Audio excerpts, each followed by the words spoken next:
Hey, true crime fanatics, this is Claire. And I'm Andy. You're tuned in to the Homicide Hobbies podcast, which is a podcast for people who love to hear about the horrendous crimes that people commit. Enjoy.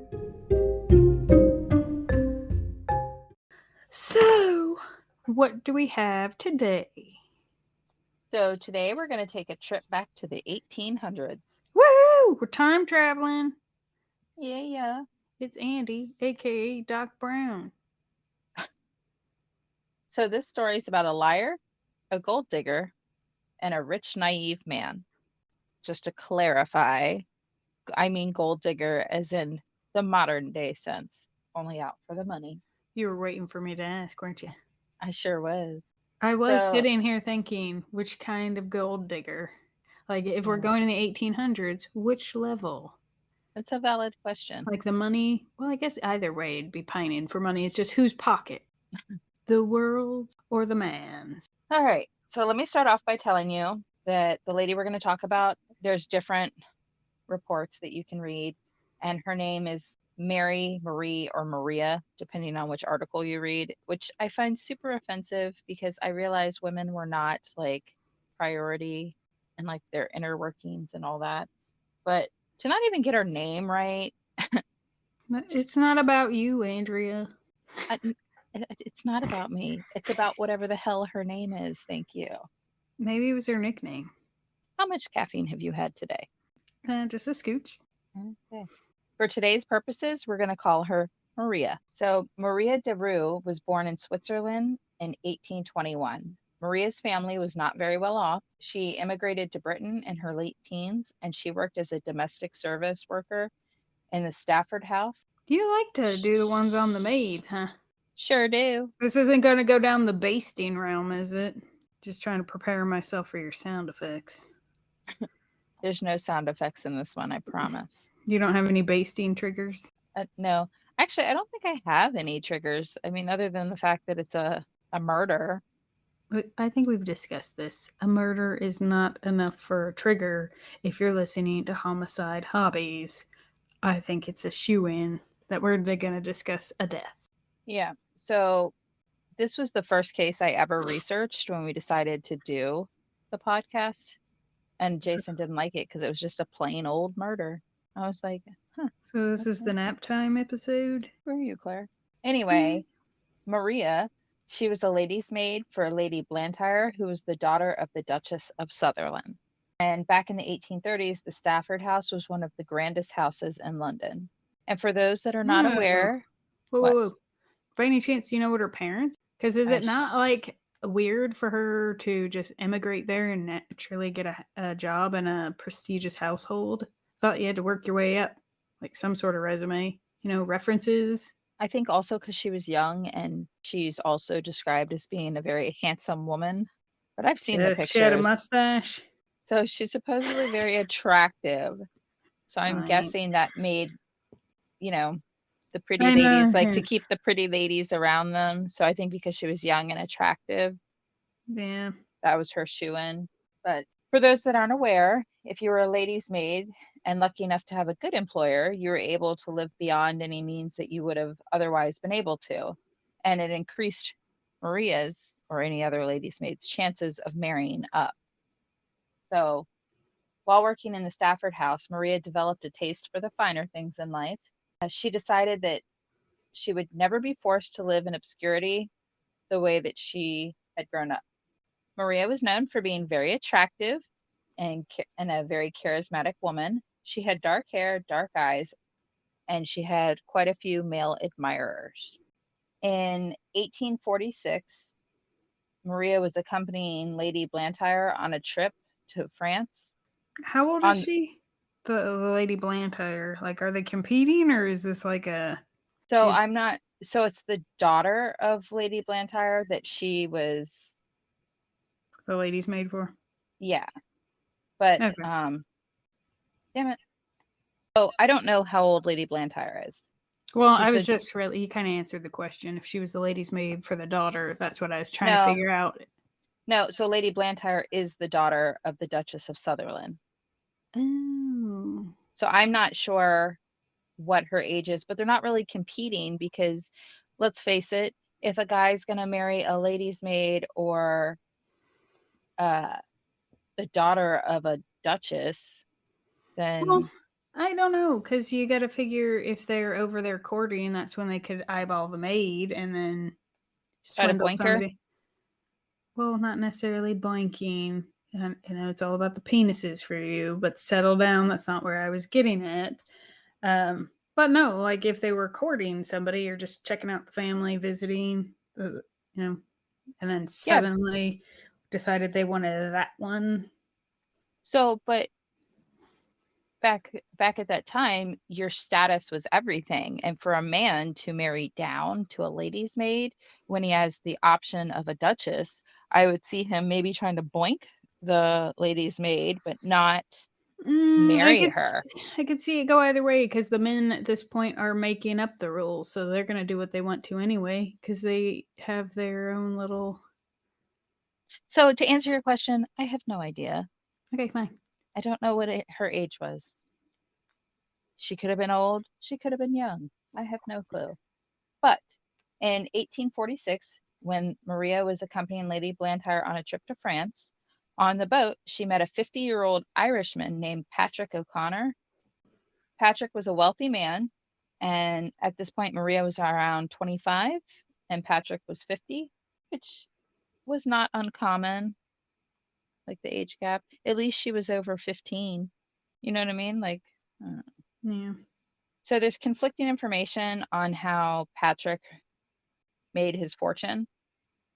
Some say he made his fortune with money lending in the railway industry, and other articles say that he worked as a custom house officer, but he did own stock in the railway, so he had money. No matter what, he was a wealthy man and had an interest in Maria. He promised to take Maria out for dinner when he returned to London. A year later, in 1847, Patrick O'Connor kept his promise to Maria. But Maria was already dating a man named Frederick George Manning, and we're going to call him Frederick. Frederick worked as a guard on the Great Western Railway. Apparently, this was not a very well-paying job. I don't know what a guard really did on the railroad. Is that like Keep watch. Maybe he was doing the whole, how in movies set in an older time period that keep people from jumping onto the train cars, like go walking down, making sure things are locked, nobody's trying to steal things, that kind of guarding. kind of like a modern day air marshal? For the Sure. choo-choos. Well, I don't think he would necessarily be riding the train, but like why it's sitting there overnight or for any length of time, just walking down, making sure there's nobody jumping on into any of the cars. True. Or pillaging the goods that are parked there. That's true. I thought of it more as like trying to prevent the trains from being hijacked. How the heck? What would you do with a train? It's on a track. They'd know where you're headed. I don't know. This is cowboy days. It's a good thing you weren't born in that time period, Andrea, because your criminal history would be very short. Hijacking trains. They did. Have you not ever seen a Western? Cowboys ride up, they hop on, they hijack everybody, steal all their stuff, and then they rob the train and get off. train. Yeah, That's what I'm talking about. They get off. You said they. Anyway, he's a train. Whatever. Guard. You know what I mean. Don't be a shit. Oh my god. She's fleeing on train. Wherever is she going? Funny that you say that because Maria does flee on a train. Naturally. So, and they didn't know where she was headed. Frederick was only 2 years older than Maria. So you've got Patrick, who's literally double her age, or Frederick, who's 2 years older than her. Even though his job as a guard on the railway didn't pay that great, he claimed he stood to inherit a fortune from his mother. You've got Patrick's back. He wants to date Maria, and now she's interested in Frederick, who's younger. He's poor, but he's going to inherit money. As where Patrick was already well off, and he told Maria that he had a large amount of money invested in the foreign railway stocks. But he was also a lot older and a heavy drinker. So there's not a lot of information on whether or not she actually loved either one of these men, but they both end up proposing to her that same year. Like you enjoy when I do this, I'm going to ask you a question, Claire. Ah, some bitch. Who do you think Maria married? Patrick, the old dude, or Frederick, the younger I think poor dude? she takes a gamble on the poor dude. You would be correct. She decided to marry Frederick. The couple married at St.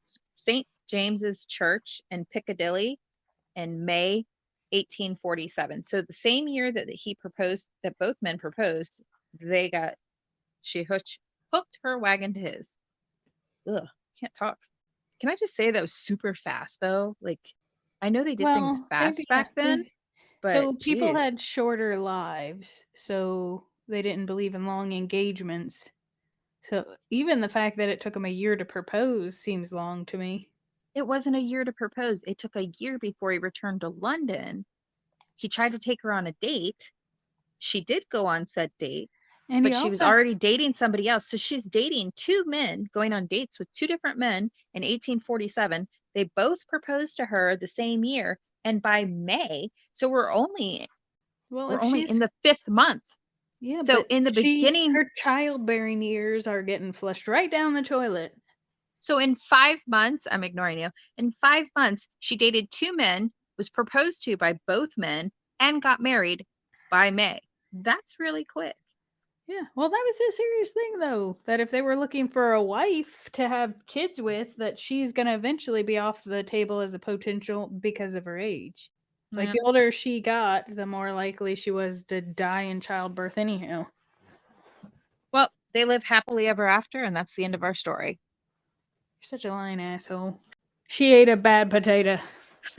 But 100%, they will stay together till death do they part. That's your story? That's not even a story. No. The couple moved to a fairly nice home called, and I'm sorry for our English people that I am going to butcher all these names. I'm trying, but Say it with an accent. I feel like at that point I'm just mocking them. So no. Then you got a bad accent. It's spelled Minniver. I tried. Anywho. But it's in Bermondsey, southeast London. It soon became obvious that dear sweet Frederick was lying to Maria about any inheritance. You think? Angry with... Huh? I didn't even know the guy and I knew he was lying. Yeah. Angry with her lion-ass hubby, she reestablished her relationship with Patrick O'Connor. And it wasn't long before Maria was having an affair with Patrick. Interestingly, though, it seems that Frederick was aware of the affair. Even more mind-blowing, by the way, is Patrick would occasionally come over and have dinner at Frederick and Maria's house with them. Like, maybe he was paying for services rendered. I have written right here, perhaps a pineapple situation. Pineapples are a signal in people's porches or yards or whatever. I don't know where they are. As signaling that the household is open for sexual swapping. Yes, they're swingers. Yes. So maybe it was a pineapple situation with a triangle thing. I don't know. However, this strange triangle continued for about 3 years. By the summer of 1849, Maria and Frederick decided the affair needed to end. Wait, what did Frederick's the young guy, right? Yeah. What did he do for a living? He was the guard on the railway. Oh, right. So essentially, Patrick's kind of like his boss. Oh, well, not really. He's an investor. Nobody cares what they say. He's got way more money than Frederick. So true. That makes him his boss. Could make his life miserable if he wanted to. Because I was going to say, depending on what his job was, you know how when it, like back in the day, if a richer family looked on you favorably, you'd get more business kind of thing. But if he's like railway guard, I mean, I shot that theory. Yeah. Well, I feel like maybe Frederick, because he was younger and poor, that maybe he felt like he couldn't speak against Patrick. Yeah. Or maybe he was just biding his time until Patrick keels over because he is older. And back in the day, people didn't live very long. Yeah. Well, you figure way back in the day when, like, the king would fuck other people's wives and they would know about it, but they wanted that Yes. to go on because it'd be like, if they looked on you in favor, then you were doing good. Yeah. But it's like, meanwhile, you're being whored out for the sake of your family. Yeah, I'm good on all that. You do that? No. So you said you're good doing that. Like, No, I'm good on all that. it's Like, an pass. overshare. Hard pass. Shut up, Claire. Maria and Frederick decided that the affair with Patrick had to end. Maria decided that she would rid herself of Patrick, but not of his money. I feel like it would have been easier to rid herself of Frederick, but that's just me. Maybe she really did love him. She liked her vitamin D. Maybe. So, vitamin D is dick, for those that don't know. In case you can't pick that one up. That's why she married the youngin'. Yeah. He had more stamina. So, Frederick and Maria devise a plan to murder Patrick O'Connor and cash in on his vast fortune. So, How did they think him dying? How would they get his fortune? so there's some conflicting stories. Some say that Maria devised the plan on her own and then roped Mm. her lion ass husband in like he owed her one. I don't Um, know. I feel like if that were going to be the plan, it would have been better to have married him, waited him out, inherit everything legally, all the while fucking the poor guy. yeah. If only the poor guy would have told her the truth, maybe they could have gone that route. But that's not the route that he chose or she chose. Um, she didn't want to be poor, and Frederick lied, so he had to help kill her lover. Maria went out and purchased some quicklime and a shovel. On the 8th of August, 1849, Patrick comes over for dinner. Of course, though, Patrick arrives for dinner, but thwarts Maria's plans because he brought a friend. I'd just like to point out, if they invited Patrick to come over to kill him, but claimed it was for dinner and he like brought somebody along, did she really make dinner? Like, you know what I mean? Like, her original plan was when he shows up, they're going to kill him, right? So were they planning to eat dinner and then kill him? Or, like, I don't know. That's where My my head. question would be, how many portions did she make? I mean, I feel like it's a special kind of crazy. Like, if I was planning a murder, I don't think I could be calm and composed enough to like make dinner. You know what I mean? Like, that's a special kind of crazy. Yeah. I mean, could you imagine, like, if you had a boyfriend? Oh, let's we'll use you, Claire.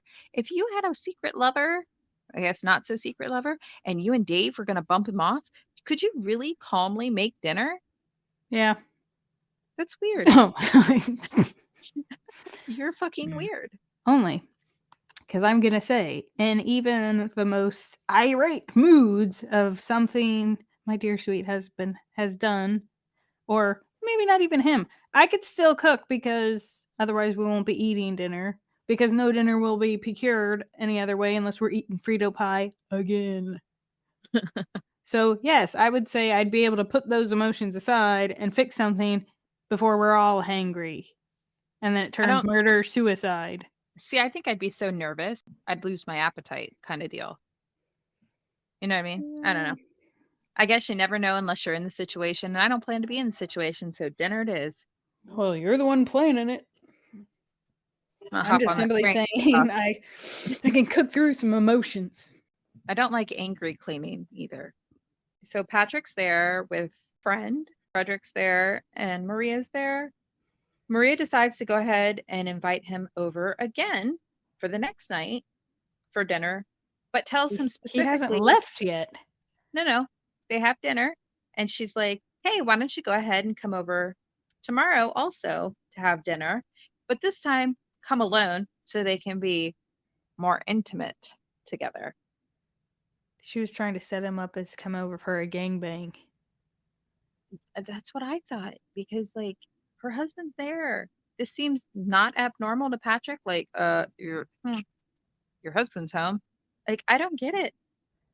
But Unless he anywho, thought, like, oh, he's not going to be home. yeah, but he's there for that. I don't know. That pervy old Anyway, man agrees. fast forward to the next evening. Patrick shows up expecting dinner and I guess some sexy time with Maria. Could have And done without that. she tells him to go wash his hands. And while Patrick stood at the sink washing his hands, Maria walks up behind him and shoots him in the back of the head with a pistol. Why do you need? Well, I guess that kept him distracted. Wash his hands, but how dirty did that boy come over? I guess So I he's feel not a like, boy. well, I mean, but at the time, you know how you had to get washed up Wash for before dinner? dinner. You don't wash Yeah. your hands before you eat? I do before I cook. But anywho, Patrick does not die from the gunshot wound. Maria doesn't shoot him again. She can't bring herself to do it. So instead, Frederick proceeds to bash Patrick's head in with a crowbar. Well, that was just lying handy when they're fixing dinner? Apparently. Or Hell, he went out what? and grabbed it. Can I ask what a crowbar would be inside the house, anywhere remotely near the hand washing station or the kitchen for? I picture that like in the shed for prying things. Well, when they realized he didn't die, he could have gone out and grabbed it. It doesn't I say. feel like in the meantime, you're passing plenty of other things to bludgeon people with. I don't feel like the two of these are Hey, these two you think that individuals are was very like smart. What? the back in the day letter opener? You know how things were in crates. That's why they needed crowbars so on hand. Maybe that's why it was by the door, in case they got a package. Maybe. Anyway, Maria and Patrick then buried Patrick O'Connor's battered corpse in a pre-dug grave under the kitchen flagstones. Well, that's clearly first degree. Yes. You can't pre-dig your holes, people. It just it doesn't, unless you're buying trees. Like, I didn't know what there's no defense of it was an accident if it's a pre-dug hole. So they thought they were being clever and pre-digging the hole in the kitchen. That's gonna smell lovely, right? But I guess that's what the limestone was for. They didn't think all, or the lime, whatever. Yeah, I get you. The lime. So fast acting. I didn't know what kitchen flagstones were. Do you know what that is? Because I had to look it up. Yeah, it's basically the stone pavers or slate pieces. Yeah. They covered Patrick's body with quicklime that Maria had purchased. And then they believed it would make Patrick's body decompose faster. Which it would. And then they buried him and put the stones back on top. The following day, Maria went to Patrick's lodgings. It was easy for her to get in because she was a frequent guest of his. So she shows up and they're like, oh, sure, come on in. She went through all of his belongings and took everything and anything of value, including his certificates of shares for the railway. Not suspicious at all. He had good help in his house. Well, and then because she's a greedy bastard, she was a some bitch. She gets all of the above, as if killing him and going to his house the next day and stealing anything possible wasn't good enough. She goes back the next day to see if she missed anything of value. Well, you got to hand it to her. She's thorough. Very much so. Get away with it once? Great. Try your luck for a second time? I feel like you get what you get. So 2 days later, I guess not. So how did when she go back a second time, how did nobody go, hey, we haven't seen this guy in a bit? So I'm guessing because it was just the first day that he'd been missing, she played it off like, oh, well, I guess he's where whatever he's doing, he's going to take a while. I'll come back later. You know what I mean? Yeah, but because he's really not. He left for dinner the night before. How many times did he ever go to dinner and not come back? I don't know. So she shows up the second day, goes through his stuff. He's now been missing for 2.5 days. 2 days after that, so he's been missing for 4 days, 2 of Patrick's colleagues show up at Maria and Frederick's house looking for Patrick.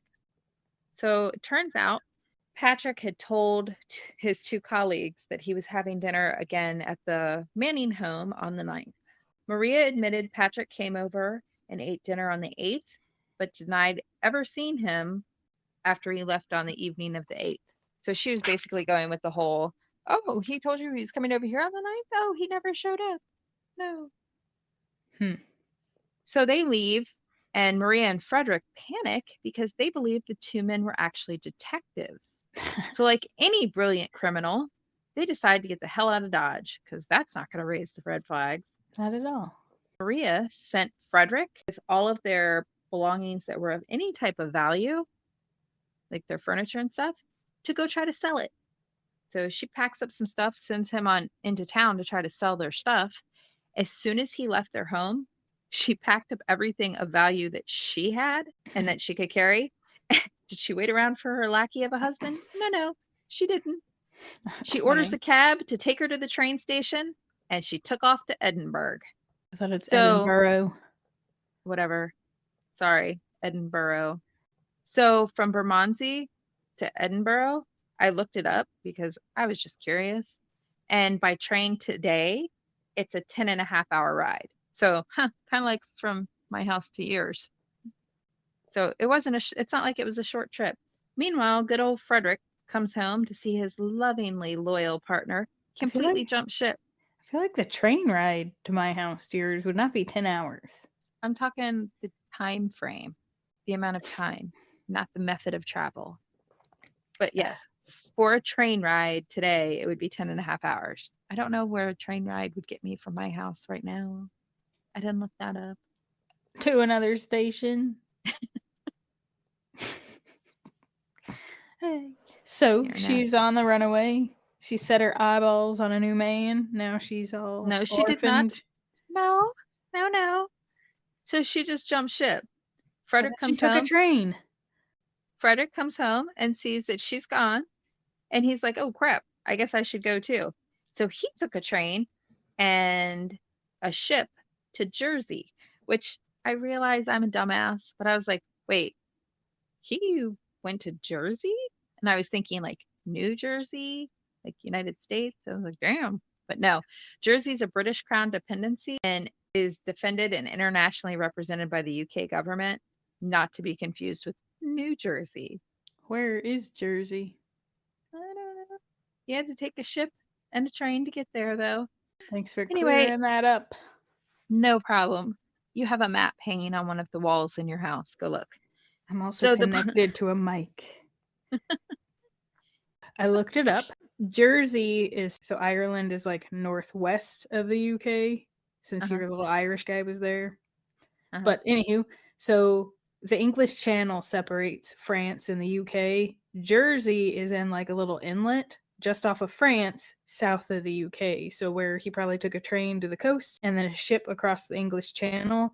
Back at the lovely Manning residence, Patrick O'Connor's colleagues had reported him missing on their suspicions in regards to Maria and Frederick Manning. The police decided to do a full search of the Manning's home. While searching their property, they noticed that the mortar between some of the kitchen flagstones was still damp. So they lifted the pieces and found Patrick O'Connor's battered body. So now a complete manhunt is ordered for the capture of Maria and Frederick Manning. Superintendent Haynes of Scotland Yard was in charge of the investigation. He was able to find out that Maria had bought a ticket for Edinburgh because of the cab driver that came forward and said he took Maria to one station where she dropped off 2 cases of luggage and then to another train station where she presumably boarded the train going the opposite direction of the suitcases that she had boarded at the other station. So I guess she was trying to confuse the cops that she knew would be coming. Superintendent Hayes telegraphed the information to his Scottish counterparts. In a funny turn of events, though, they already had our brilliant Maria in custody. She was essentially arrested because she had faked a French accent.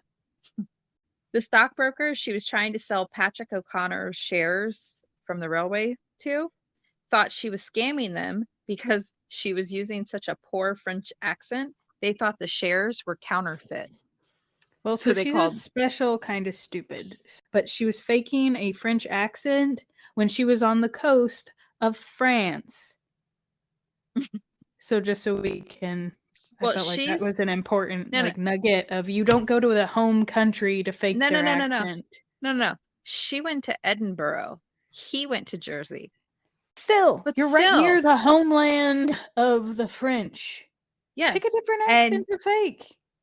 So they thought her fake accent was like, I think we're about to get scammed. If she wasn't trying so hard, she probably would have got away with it. Because at the time, they didn't know his stocks had been stolen. Was she just walking around going, we?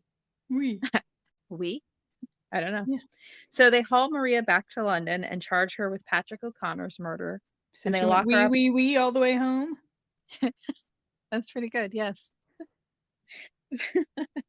They lock her up in Horsemonger Lane. That's an awful name.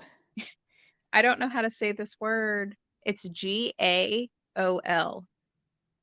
Gallow? Gallow? Gallow? Sure. I don't know. That's the name of the prison, though. Horsemonger Lane. Special word for me. Later a week, Frederick is spotted by someone who knew him and had read about him being wanted for the murder of Patrick O'Connor. When the man returned to London, he reported to police seeing Frederick and whereabouts he was when he spotted Frederick. Frederick was tracked back to a rented room in St. Lawrence, and they found him asleep in his bed on August 21st. So he's just chilling, waiting to be caught. You'd think he would have been on the run, but he was not. Once in custody, he completely rolled over on Maria.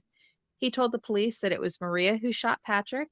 He also told police, quote, "I never liked him," referring to Patrick. "So I battered his head with a ripping chisel," which is a crowbar. He was brought back to London, also charged with the murder, and he was also remanded to the Horsemonger Lane prison. Maria's motive was purely greed. Although she was willing to grant Patrick sexual favors, she was really only interested in his money. As were with Frederick, his motives were unclear.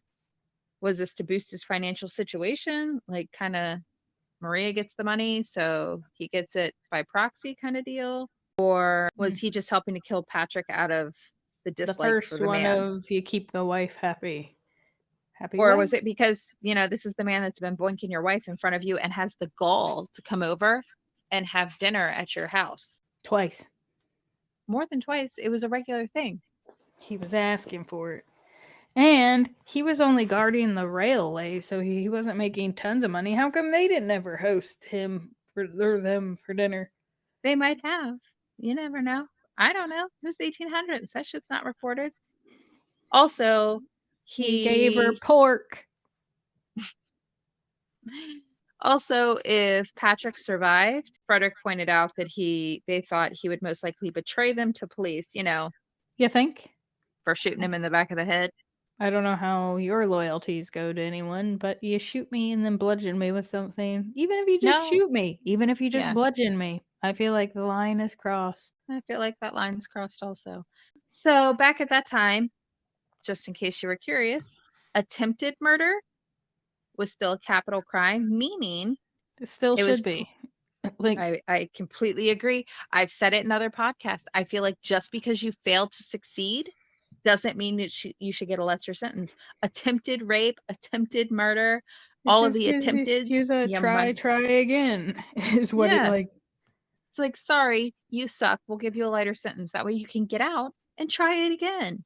Think harder. But if you try it again, like, ugh, so stupid. But anyway, so since attempted murder was the capital crime, meaning it was probable that Maria, at least, because she's the one that pulled the trigger, and quite possibly both of them would have been hanged for just trying to kill Patrick O'Connor. So clearly it was a better idea to kill him and dispose of the body as quickly as possible, rather than, shoot him in the head and let him tattletale. They shot me.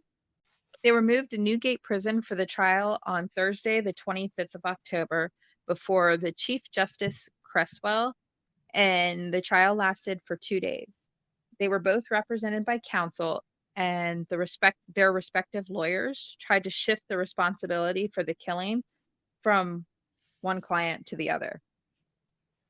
It seemed that both Frederick and Maria each expected the other one to shoulder the responsibility, but neither one of them would. He said, she said kind of deal, I guess. At the end of the trial, it took the jury 45 minutes to find them both guilty. Maria lost all the composure that she shown during the trial and screamed at the jury. And I quote, "You have treated me like a wild beast of the forest." End quote. She continued to I'm scream gonna at use that. We're bringing that back. A wild beast. the wild beast of the forest. I know, but still. If you want to quote this crazy wench, go for it. She continued to scream at the judge as he I'm tried to just pass. simply saying we do not use that phrase enough. So she was screaming at the judge as he tried to pass the sentence of death upon her. Like, it's just crazy. They were taken back to Newgate and then across London to the Horsemonger Lane prison to await their executions. She apparently asked warders escorting her how they liked her performance in court. Well, she's got nothing left to hold her back, so she might as well just let her freak flag fly with all of her. She gave it her all. Side note, the Horsemonger Lane, however you say that, was built between 1791 and 1799. So it took So it 8 was years to due build. for a remodel. And it was built in South London as the county prison, Surrey, being renamed the Surrey County Gallows again. I don't know. In 1859, that's when they renamed it. It was closed in 1878 and finally demolished in 1880. They had 131 men and 4 women were executed there between 1800 and 1871. So they really got them knocked out over there. Yeah. That's Well, 135 people in 77 years. I mean, I do feel like you have to factor in the potato famine. I'm just saying that, like, if people are going hungry, one less mouth to feed. so in 1877, when that was all over and done with, Wandsworth Prison took over the functions from then on, with Kate Webster being the first and only woman to be hanged there in 1879. But that's a story for another day. Back to the Mannings. At this point in time, executions normally took place 3 Sundays after the sentence had been passed, which I think is kind of cool. Yeah. Like, no appeals here. like that's quick. I'm impressed. And they didn't take out any other people with them. Oh, yeah. Well, they left that to Alabamans. Just shoot the unarmed crowd. They're more The sophisticated in post London. office guy in there included. So the Mannings were to spend just over 2 weeks in the condemned cells. Maria was guarded around the clock, and it's reported that Maria attempted suicide. Since she was considered a suicide risk, she was guarded by 3 wardresses who slept in the cell with her. I mean, that's such a punishment to them, too. But, well, is it? Depends what was going on. well, she did not like that she was being monitored. She was able to lull them into a false sense of security, and they let her grow her fingernails out. Can I just tell you that she must have been really good on her Over vitamins? 3 weeks? Like, Right. Not even 3 weeks, because it's 3 Sundays after the sentence was passed. So my nails can't grow that long, that fast, but she grows her they let her grow her fingernails out. While the wardresses are sleeping, she tried to strangle herself and puncture her own windpipe with her fingernails. It took the combined efforts of all 3 of the other women to stop her. how did she strangle herself with her fingernails? No, she tried to strangle herself, and when she was having trouble strangling herself, she then proceeded to try to stab a hole into her windpipe with her fingernails. What was that going to do? It'd just be another breathing hole. She's not smart, Claire, but the fact that she's trying to claw holes into her throat, I feel Mind like you, is slightly alarming. unsuccessfully, because she only had 3 weeks to do this in. It was crunch time. Maria wrote a letter from her cell to Queen Victoria, whom she met at, wanted to listen. right? She had met Queen Victoria while she was working as a lady's maid for Lady Blantyre. She asked for a reprieve, which was of course denied. It is said, though, that the Queen did study Maria's letter and took an interest in the case, but concluded that her guilt was proven. Off with her head. Not quite. That was what was her name? Anne I don't know. Boleyn. Yeah. Well, there were a lot of people who lost their heads. But anywho, so how does this bitch die? It's also said that Maria wrote to Frederick while awaiting execution, But he didn't write back. she was demanding that he take sole blame for Patrick O'Connor's death. He refused to do it. He did, however, make a confession saying that Maria shot Patrick O'Connor and that he finished him off with the ripping chisel, also known as the crowbar. And they figured that that was the truth since he was admitting to the final blows. So they just naturally assumed, okay, well, he's roping her into this, as where she's saying, no, he shot him in the head and beat his brains in, and I had nothing to do with either one. Off with their head. Their executions were set for the morning of Tuesday, November 13th, 1849. Many fashionable ladies had come to watch and were fascinated and later infuriated by what Maria had chosen to wear for the occasion. Maria appeared stoic that morning, resigned to her fate and more concerned with looking her best than with what awaited her. Maria wore a black satin gown, and Frederick was more emotional, trembling as they were led up on a painfully long walk from the chapel to the rooftop, and Frederick collapsed when he reached the gallows. As the pair stood in front of the ropes that were about to hang them, Maria leaned over and gave Frederick a quick kiss. They attracted the largest crowd ever to attend a public hanging. It's estimated that between 30,000 to 50,000 people came to see them hang. Yeah, I don't know about that. That's what they claim. It was equally might popular. Not have been counting very accurately. Maybe they got confused after 300. They're like, just say it was 30,000. That's believable. You wouldn't even be able to see them hanging. I think some people in the back thought they were at market day and there's a long line. They just wanted a melon. So I guess this case must have caused like a huge pot stir. Yeah. So a lot of people were upset over, this murderer. Well, I mean, you figure she's a lady's maid and she worked at a very reputable house, and she got married to a poor man, so she kind of downgraded, but then ends up murdering somebody that's fairly well known and well off. So, and then they tried to run for it. Yeah, and then they tried to make a run for it. The case was the hanging, at least, was equally popular with the upper class as much as with the lower class. Like everybody just wanted to see these two hung. I feel like back then people were just crazy. I would not attend a hanging or a guillotine where they're chopping heads off or any of that. You wouldn't be able to see a rerun. You're only going to see that shit the once. It's reported that every available space was filled with spectators. They had to have between 500 to 1,000 police on hand to marshal the crowds. And I bet they behaved because shots fired. Just saying. They learned from Alabama. Unlike your case with their hulls that you did last week. It's like hawk without a K. Ha. Well, ha ha ha ha. Well, unlike with their fashion when they were killed or executed, or he was executed, a consequence of the execution of the Mannings was the satin dress that Maria had worn so elegantly when she died, almost immediately went out of fashion.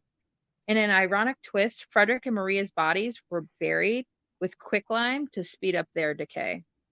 As they stood high above London, with a massive crowd before them, they must have known that they only had themselves to blame and their greed.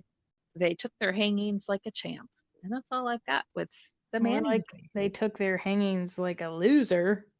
I mean, Frederick was acting like he couldn't walk and collapsed walking up the stairs to the gallows. Talk about becoming a giant ass pussy. He was ready to bash in some man's skull because he didn't have the balls to own up to his bullshit and say, you know what? Yeah, you're right, honey.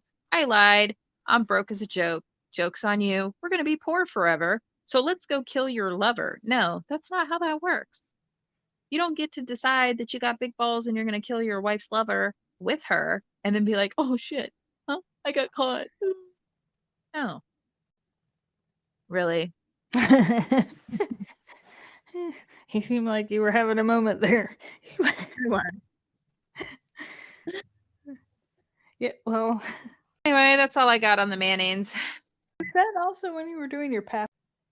Pieces of shit. Was that also when you were doing your Papin sisters? Because I feel like you were abroad.